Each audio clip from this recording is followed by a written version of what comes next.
Good evening, everyone. Welcome to California Today. I'm David Lam. Here's a preview of some of today's top stories.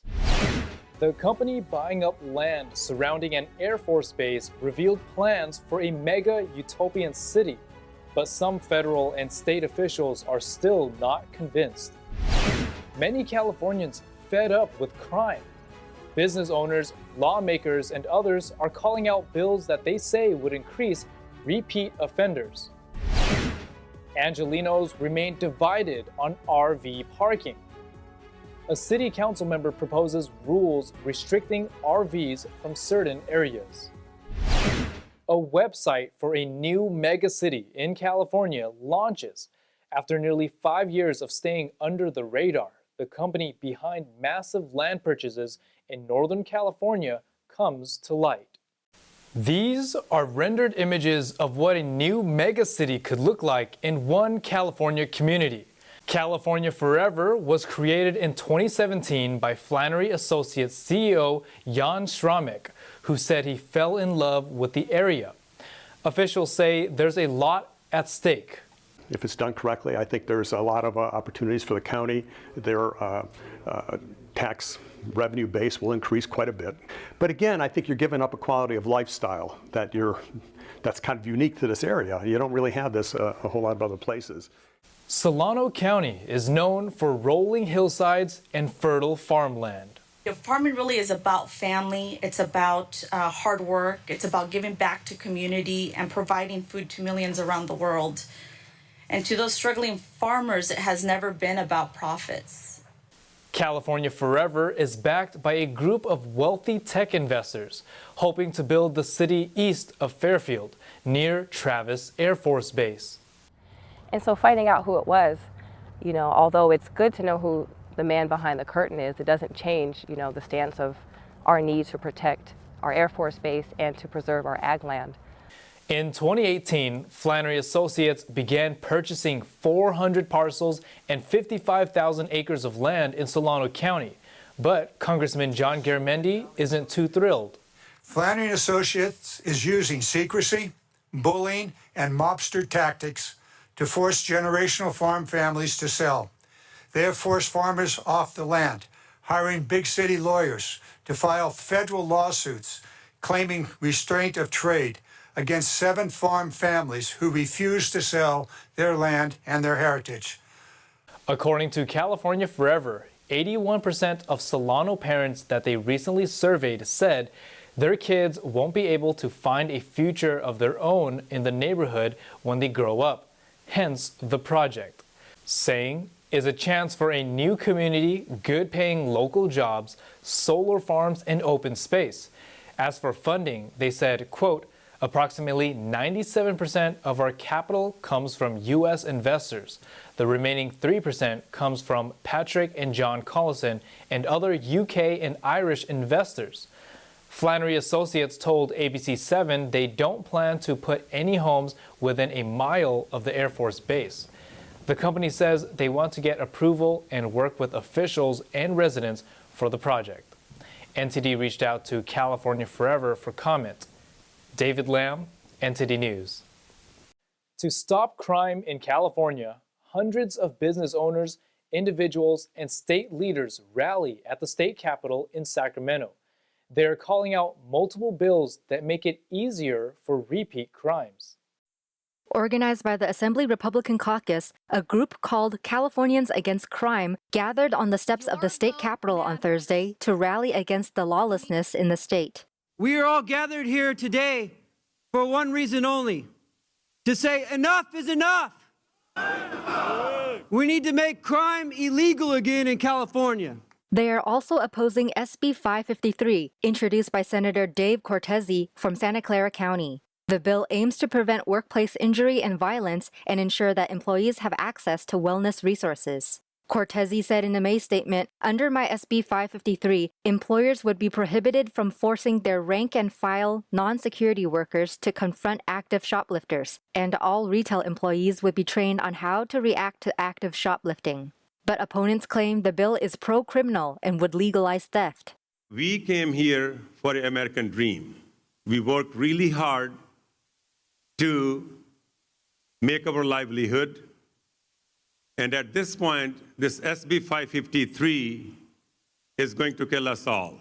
Doing business in California, it is getting harder and harder.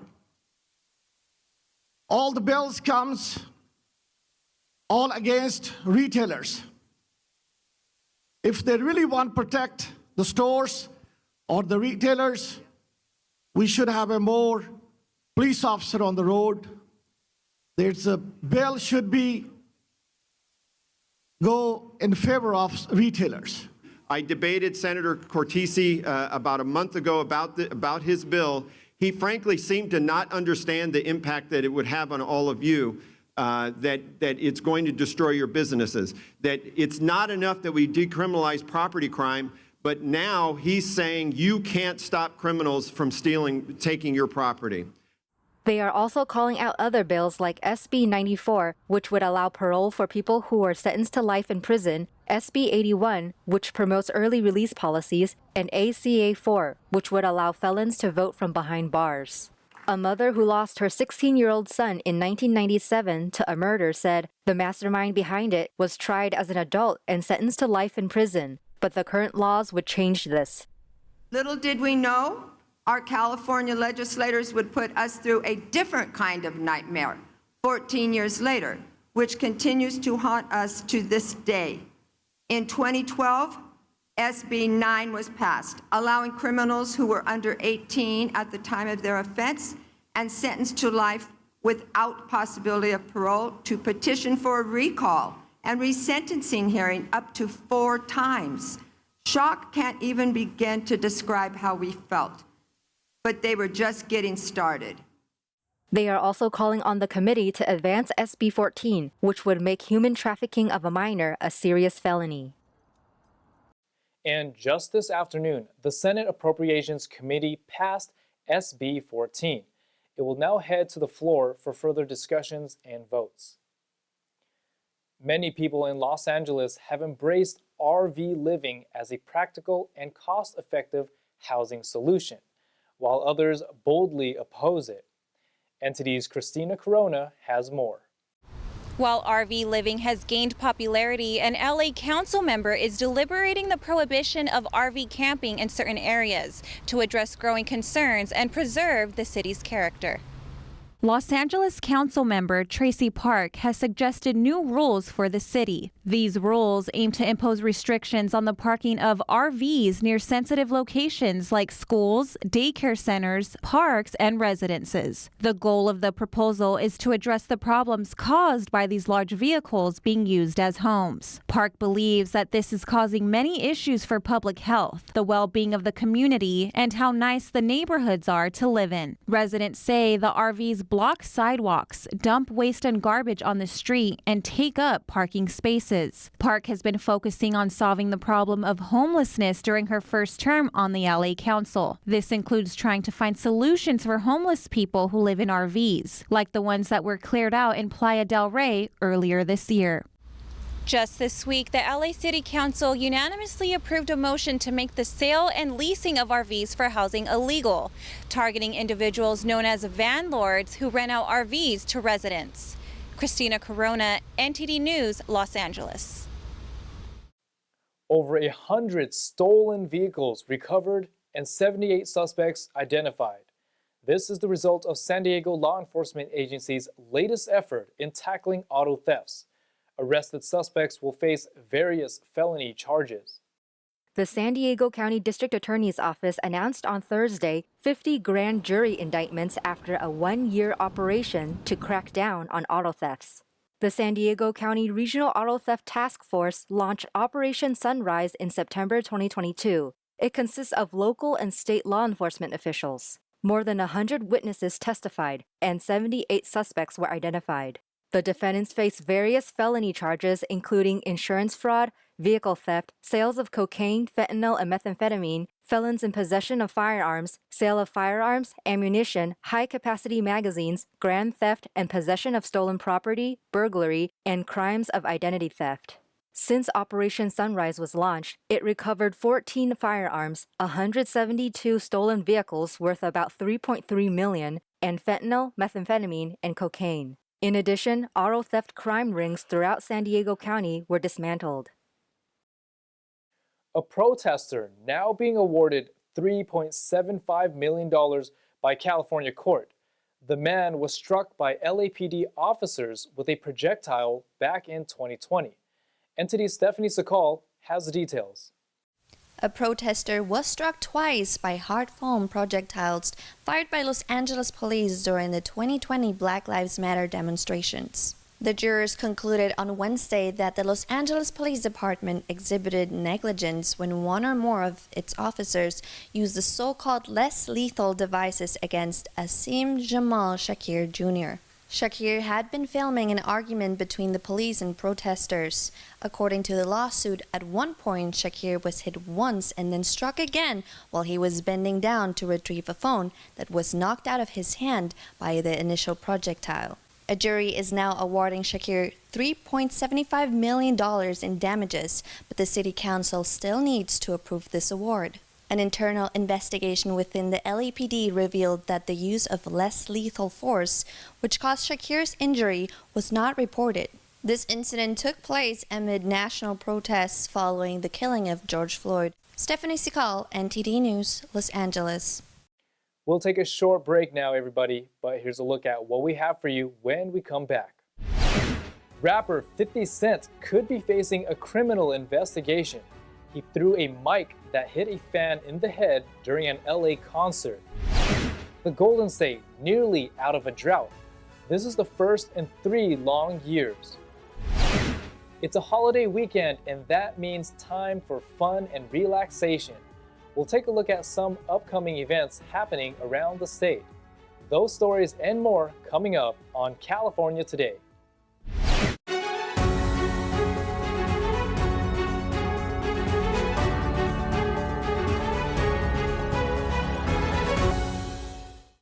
Welcome back to California Today, everybody. I'm your host, David Lamb. 50 Cent's concert outburst leads to criminal battery investigation after a fan is struck by a microphone. NTD's Stephanie Sakal has more.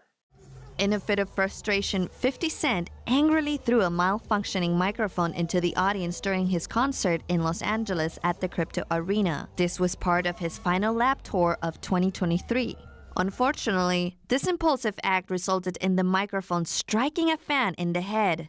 The incident has led to 50 Cent being considered a suspect in a criminal felony battery case. The victim, identified as Power 106 radio host Brianna Mongain, promptly filed a police report on Wednesday night.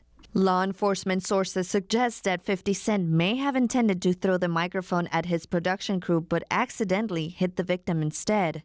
50 Cent's attorney Scott Lehman said, quote, "Let's be clear, as I told LAPD this afternoon, my client Curtis, aka 50 Cent, would never intentionally strike anyone with a microphone. Anyone saying something different doesn't have all the facts and is misinformed." According to the victim's account, 50 Cent appeared to make eye contact with her before launching the microphone, indicating that he was aware of her presence. Brianna sought medical attention for a head injury. Stephanie Sikal, NTD News, Los Angeles. Elon Musk says his oldest child turned into a communist after attending a Los Angeles school. He says the child now hates him for being rich. Musk made the comments for his upcoming biography, some of which was published in the Wall Street Journal. In it, he blames Los Angeles private school Crossroads, at least partially, for their strained relationship. Musk's oldest child is biologically male, but began identifying as transgender at 16 years old. Musk says the child then broke off all contact with him and became a fervent Marxist. The biography excerpt says Musk's current anti-woke beliefs come from this experience with Xavier, who now goes by the name Jenna. He says this relationship with his oldest child is the most painful experience in his life since his first child died as an infant. For all you nature lovers, a new open space nature preserve just opened to the public at the southern tip of Silicon Valley. It's more than twice the size of New York's Central Park, complete with hiking trails and habitats for local butterflies. Here's NTD's David Zhang with more. Situated just 15 miles south of downtown San Jose between the Santa Cruz and Diablo mountain ranges, this 1859-acre nature preserve connects over 1 million acres of core wildlife habitat and open space.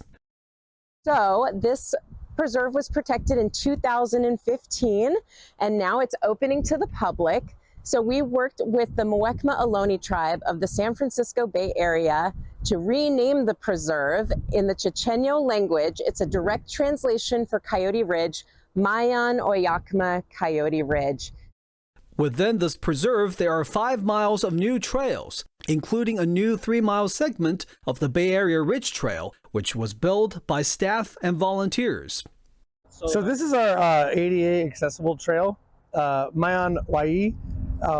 Very easy to walk around, has a few steps, but it's just a little loop that comes around here up to the top of the hill there and then comes back down this way. Beyond that, you can see the hikers on the far trail. I don't know if you can capture that, but that's our Bay Checker Spot Butterfly Trail. It was all built by hand, and it basically makes it a little bit more accessible to get to the top of the ridge. Once you get to the top of the ridge, you take the Tulio Trail that goes across and then comes down over here on the Serpentine Spring Trail. Because of its rare serpentine soil, this grassland area is a critical habitat for the Bay Checker Spot butterfly, the California tiger salamander, and the California red-legged frog, all of which are endangered. So when you enter the habitat protection area, which has 3 trails on it, we're requiring a butterfly pass, which is free to get. You can get it online at our website or here at the preserve. We do recommend getting it in advance because it's a little bit quicker to go get on your hike. Park officials also want to remind anyone who plans to visit the preserve during the wildflower season, which lasts from March through May each year. It is required to make free reservations for guided tours on weekends to protect the wildlife. For hours and regulations, public can visit openspaceauthority.org. Tropical storm Hillary may have brought flash floods, heavy rains, and partial damage to several areas. But there is some good news after the storm. NTD's Christina Corona has more on the story. The latest update from the official U.S. Drought Monitor indicates that California is almost completely free from drought. After a wet winter and a lot of snow, the dry conditions in the state have been getting better. But Tropical Storm Hillary brought even more rain. The data was released on August 29th and shows that about 93% of California doesn't have any drought issues. This percentage has been increasing since March, when researchers first noticed that more than half of the state was no longer in a drought. This was the first time this happened in 3 years. Around 6% of the state is a bit dry, but it's the mildest category on the U.S. Drought Monitor scale. About 1% of the area is in a moderate drought. No region in the Golden State is in the 2 worst drought categories, extreme or exceptional. In November 2022, nearly all of the Central Valley in California was in the worst category, exceptional drought. Today, the entire region is completely free from drought conditions. The last time California was almost entirely free from drought in late August was in 2019. Christina Corona, NTD News, California. Cooler holiday weekend is on the way, but weather forecasters say the drop in temperatures is only temporary. According to weather forecasters, Northern California can expect a cooler holiday weekend and even a few showers on Saturday. After highs peaked in the low 90s on Thursday, cloud cover started increasing in the late afternoon and into Friday as cool air and steady breezes move in. Thunderstorms could be possible in the far northern Sacramento Valley and Sierra Mountains. In the Central Valley, temperatures are expected in the low 80s for Saturday and Sunday. The warmest day of the holiday weekend will be Monday, with a forecast high of 80s to low 90s in the valley. Cities along the coast and around the San Francisco Bay Area can expect temperatures in the high 60s to low 70s. Disney Park unveils an exciting new spot, the San Fransokyo Square, inspired by the Big Hero 6 movie, with food and shops. NTD's Stephanie Sakal tells us more. Disney California Adventure Park is celebrating the opening of a new place called San Fransokyo Square. It's inspired by the movie Big Hero 6, which won a special award. It has lots of shops, tasty food, and beautiful views. The park's website called Disneyland News says this part of the park has been changed to look like a mix of two famous cities, San Francisco and Tokyo, in a futuristic way. This used to be the Pacific Wharf area of the park before the change. San Fransokyo Square is based on a place near the ocean in the movie Big Hero 6. People can find hints or clues about the exciting adventures of the characters from the movie.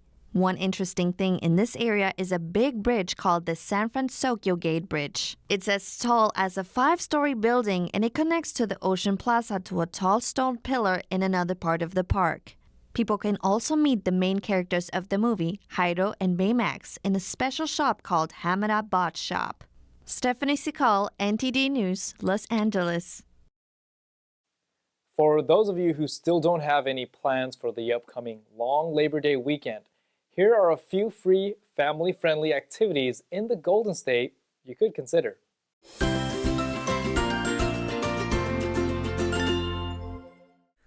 If you're looking for an excuse to get out of the city, head to Kings Mountain, where in the middle of a redwood forest, you will find a massive art fair.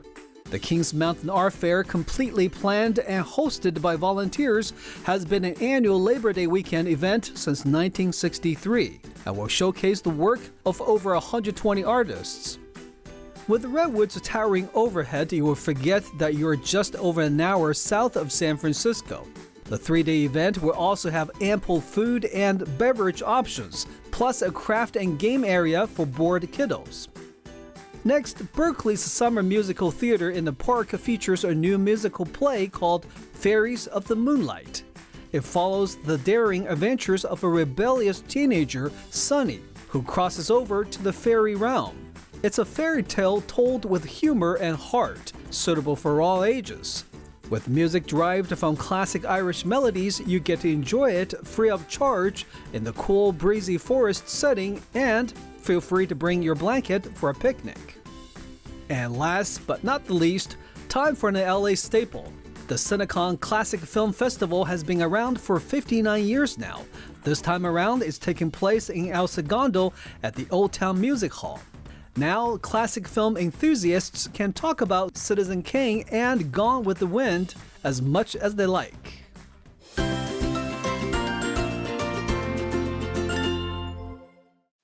And that's all we've got for you tonight. We'd like you to join us again on California Today every weekday at 8 p.m. Make sure to check out our broadcasts at ntd.com/California-today. You can also find all of our top latest clips there, ready to share with your friends and family. Send us a message on Facebook, Twitter, Instagram, Ganjing World, or through our email, california.today@ntd.com. If you have any news tips or like to share how we're doing, we'd love to hear from you. I'm David Lamb. Have a long, wonderful Labor Day weekend.